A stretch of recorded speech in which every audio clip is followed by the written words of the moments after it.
Hello and welcome to the Comic Cave. I'm Ramsey, aka Captain Away, and today I'm looking at the 2008 to 2009 series, Marvel Zombies 3.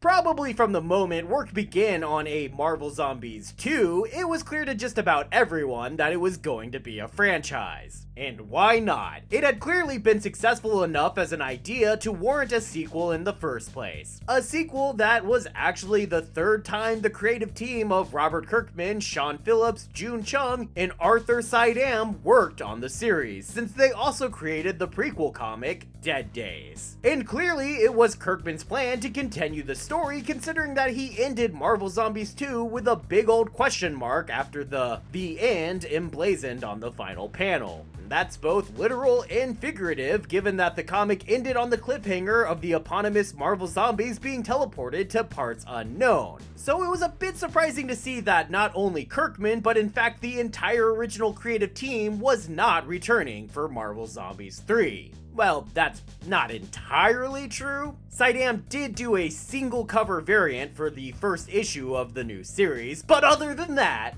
no one. Instead, Fred Van Lente would be brought on as the new series writer with a brand new art team, and he would have an idea for a very different direction for the series. And just what direction would that be? Well, let's find out and take this away.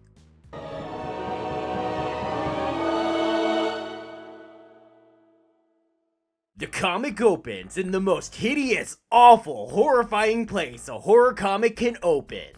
The great state of Florida. That's right, we're in the main continuity or 616 universe after the events of Civil War and the establishment of the 50 States Initiative, which created one superhero team per state. So here we have Floridas, or however you want to pronounce that. And I won't bother to introduce these people because they're all pretty much just about to die anyway. Spoilers, I guess? Because these guys are in the Everglade looking for some zombies, and they quickly find them. Just regular zombies though, not the superhero kind that we're used to. But that's enough as the leader, Siege, gets bitten and dragged underwater, this conquistador guy gets ripped apart, and Vundar the Aquarian gets attacked and bitten by a zombie Deadpool. Oh. I guess I lied. There is one superhero zombie here. Zombie Deadpool actually appeared just barely in the very first Marvel Zombies series during the fight with Silver Surfer. He should have been one of those that then died during the fight or while fighting Galactus, since only the main 6 zombies were supposed to have survived all those battles. Oh, because I guess I should probably have mentioned that this is set, as we'll eventually see, shortly after the first Marvel Zombies. So in that time period where Deadpool should have just died. But I guess we can ignore that? He's killed now anyway by Vundar throwing him into a wood chipper that's just randomly nearby and randomly powered on for some reason, I'm sure, creating a spray of blood that seems like way more than makes physical sense. Van Lente definitely subscribes to Kirkman's philosophy of horror, including just metric shit tons of disgusting gore. Vundar then falls into some kind of cleansing hibernation to purify himself of the zombie virus, and we won't really see him again. But I'm told this apparently works and he's fine later. Or whatever writer it is that uses him again just ignores this comic ever happening. Either option is fine, really. Siege, remember him from like 45 seconds ago, then reappears all zombified and attacks the last survivor, Jennifer Kale, but ends up blowing his own brains out thanks to his robot half initiating some kind of failsafe, since it recognized the corruption of his human half. Siege was originally a Dwayne McDuffie creation, you know, the guy who created Static Shock, who was intended as a sort of knockoff Deathlock enemy for Deathlock. And then later became a hero, because why not, until he became a zombie hero and his robotic half killed him to prevent him from spreading the infection. So yes, I also lied about not introducing these characters and also about them all dying, but you know, whatever. Whatever I may think of Van Lente's work in general, I do have to give him that he seems to be a fellow Steve Gerber fan, as Jennifer Kale, as well as Vundar, are both Gerber creations from his days on Man-Thing. And speaking of the not Swamp Thing, we see him here helping to contain the zombie virus by burning away a zombie. His touch is only really supposed to burn those who know fear though, and I'm not sure why a mindless zombie would know fear, but the same thing did happen in the R.L. Stine written Man-Thing comic 9 years after this, so I guess why not? So what's going on here is that there's yet another secret government organization out there called ARMOR, which stands for Alternate Reality Monitoring and Operational Response. The point of the agency is to protect the 616 Marvel Universe from the dangers of other universes. And that job just amped up as the Deadpool zombie just came into the 616 through the nexus of all realities, the doorway to all alternate universes that is normally protected by Man-Thing. And is of course in the Florida Everglades, because where else would it be? And with zombie Deadpool having unleashed an unknown amount of zombies into a swamp, ARMOR is worried about the zombie infection spreading uncontrollably, which may be a reasonable concern given, you know. Also, guess this answers Fury's question as to whether or not normal people can become zombies, because, they did here. But luckily, ARMOR already has the solution to this potential problem thanks to a certain Dr. Michael Morbius. Yes, he's a living vampire, but he's also a doctor.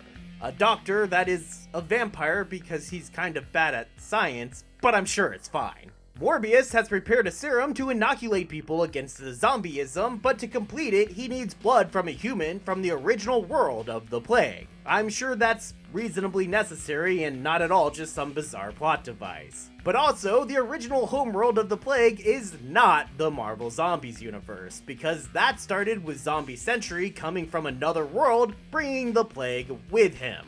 But even if we ignore that, which maybe there is a bit of a reason why it's okay to do so, we also know that finding a human in that world is going to be difficult given, you know. But ARMOR has detected some humans on what they're at least calling the originating world, so they send in Machine Man Aaron Stack and Machine Woman Jocasta to bring back that blood sample. Aaron is an old Jack Kirby creation who was like an introspective Inspector Gadget, exploring his own humanity while acting as basically a superhero until Warren Ellis got his hands on him for his comic Next Wave, which was like an in-universe parody of the Marvel Universe. There, Stack became more like an angry, sexist, drunk Inspector Gadget, and Van Linty keeps that personality here because it's just so funny, you guys. It's hilarious that Robot wants to drink alcohol and be sexist.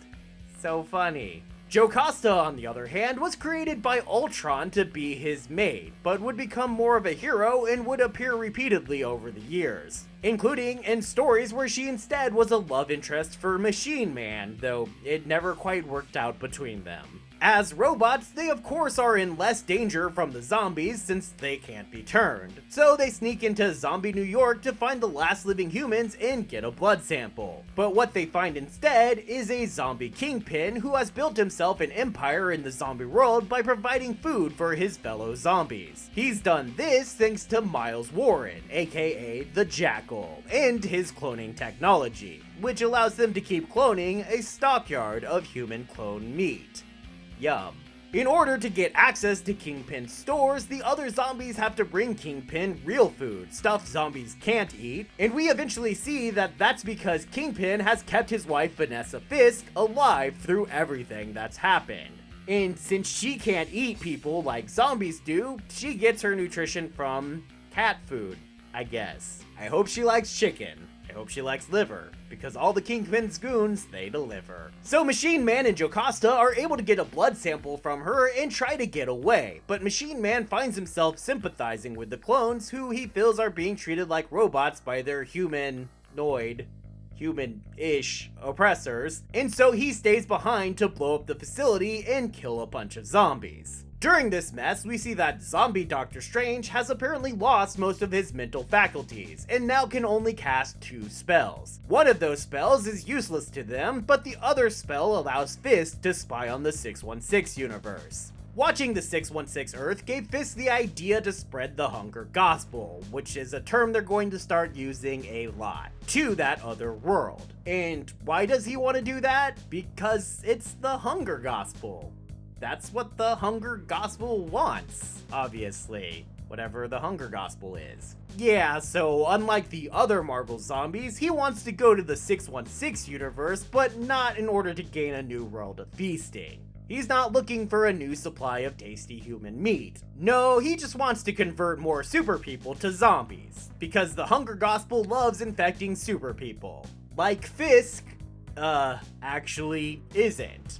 But sure, I'm sure in some way that makes sense. Even though it was this series that first introduced the concept that regular people can get infected by the zombie plague too, and that fact seems to further contradict this very point, but now I'm just getting sidetracked. Anyway, in order to spread his gospel, which we'll just accept is what they wanted to do, they swapped out a zombie Michael Morbius with the real Michael Morbius. Yeah, he's a zombie Michael Morbius. A zombie vampire. A zompire. Wait, a Vambi? Really? You went with Vambi? Now he sounds like some kind of vampire stripper. That's way less cool. Or I guess for some of you, way more cool. Guess it depends on how you feel about strippers. Zombie vampire stripper Michael Morbius hasn't actually created a vaccine, it turns out, the whole MacGuffin thing that got us started on this plot to begin with. And instead, he's created a means to infect everyone in the 50 States Initiative using a fake vaccine that's actually just the zombie virus. In order to convince Armor to make this vaccine mandatory, they use Zombie Deadpool to stir up some trouble, convincing the super secret organization that the zombies were a bigger threat than they maybe actually are. Which sounds like a bad thing, but I mean, as long as he's not hiding microchips in that there injection, I'm sure it's fine. Machine Man learns all of this while on his clone killing rampage. You know, the clones he's killing so they don't suffer being killed by zombies anymore. It's a much better fate. Now knowing the truth about Morbius the living zompire, Stack tries to get to Jocasta to warn her of the danger of vaccines. But he can't make that important Facebook post because the zombies have vision lying around, and they're able to use him to block any kind of signal from getting out. Being a robot as well, they couldn't convert him to their hunger gospel, but they still apparently kept him around just in case, I don't know, something like a random robot man from another universe ever decided to drop in and F shit up. You know, like they do.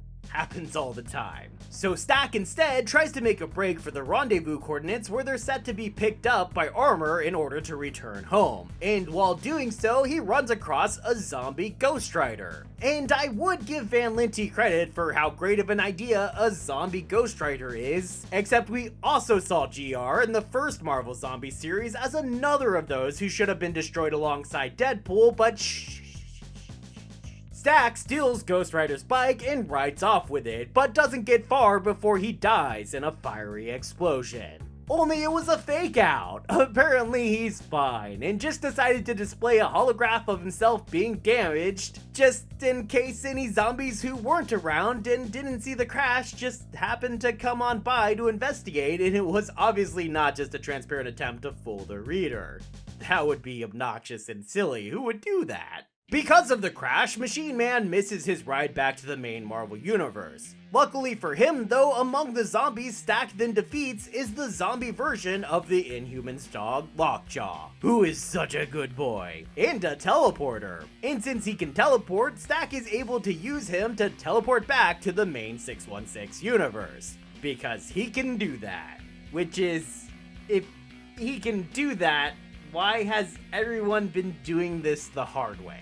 They could have just been teleporting random zombies into random locations all over the earth and spreading the plague. What the shit?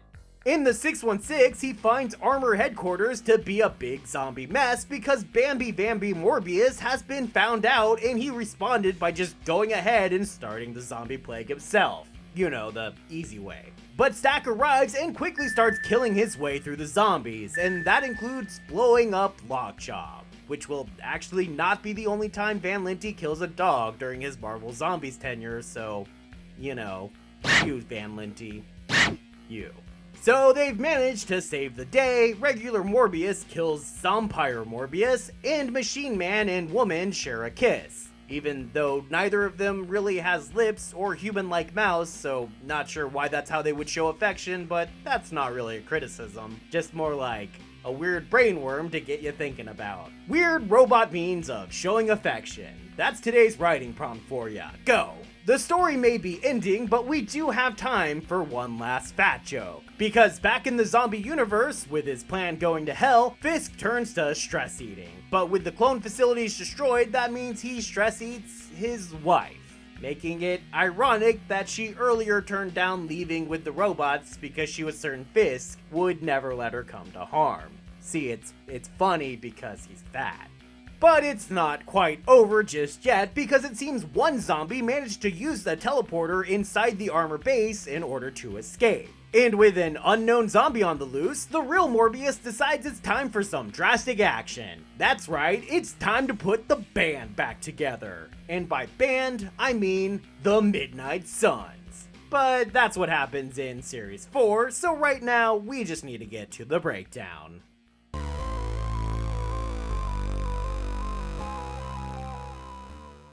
Can you tell that I don't like this series? Because I don't. It would be bad enough if it was just a problem of the inconsistencies between the previous Marvel zombies and this one. I can forgive the making of regular zombies because why wouldn't the series go there if it could? But the timeline makes no sense. This specifically states that it takes place between Marvel Zombies 1 and 2, but Marvel Zombies 1 makes the point that all zombies on the planet either end up dead or in space. Marvel Zombies 2's story completely relies on that being the case. But this story gives us a ton of zombies unrelated to those events who are still around and doing things. And there's no explanation for what becomes of them for the events of Marvel Zombies 2. I guess they just kill themselves?